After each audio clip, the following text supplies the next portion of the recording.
CI 127. CI 127, particularly in regulations 39, sub-regulations 2 and 3, specifies how results should be declared after a parliamentary election are held. Now, the only opportunity given to the Electoral Commission to reconsider the outcome of a parliamentary elections is contained in Regulation 42, where there is parity of results. So that, for instance, if myself and my brother Hotoje contested in a certain constituency and we both obtain, let's say, 10 votes apiece, then the EC is mandated in law under Regulation 42 of CI 127 to actually conduct a rerun of the election. That is the only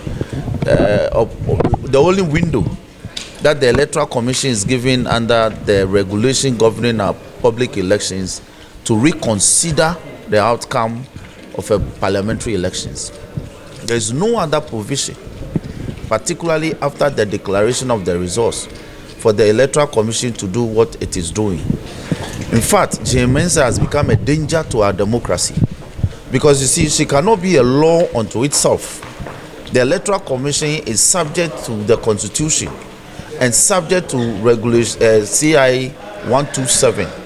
CI 127 is very clear that where results are declared, it is not up to the Electoral Commission or the Electoral Commissioners to decide to ignore, to validate or not validate that declaration, because the declaration is in pursuance of CI 127.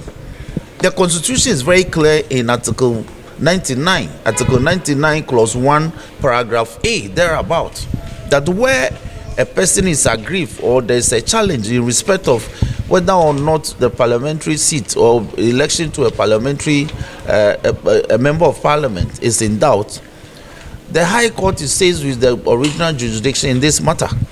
So where parliamentary results of parliamentary elections are in doubt in some respective constituencies, any person aggrieved with the declaration conducted by officials of the EC, the forum convenience to remedying the matter is the High Court.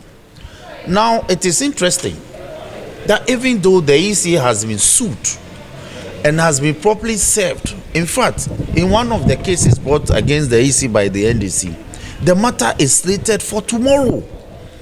At the High Court in Accra, General Jurisdiction, particularly General Jurisdiction 2, the matter is slated to be heard tomorrow.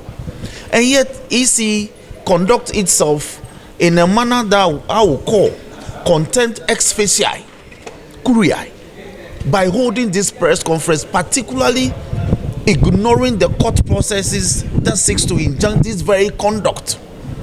The NDC is saying that in respect of these 4 or 5 constituencies that have been listed among the 9, we are challenging the EC from conducting itself in a manner to saying, for instance, that they will not recognize the declaration. The recognition or otherwise of those declarations doesn't lie in the mouth of the EC. It lies with the court of law. Only a court of law can declare those declarations as unlawful, and therefore whether or not a rerun of the election or recollation or whatever it is, it can only be ordered by a court of law, a court of competent jurisdiction. So the EC the commissioners must be very careful. And I say this advisedly, because you see, under Regulation 45 of CI 127, that is the penal provision. The penal provision is to the effect that it is not, it's the regulation is to the effect that where a person conducts himself which breaches any provision of CI 127, the person upon summary conviction can be fined by a court of law, or can be imprisoned, or can be both fined and imprisoned. And it is not directed at the public at large. That provision also applies to EC officers, including the commissioners of EC, who will conduct themselves in a manner that breaches any provision of CI 127.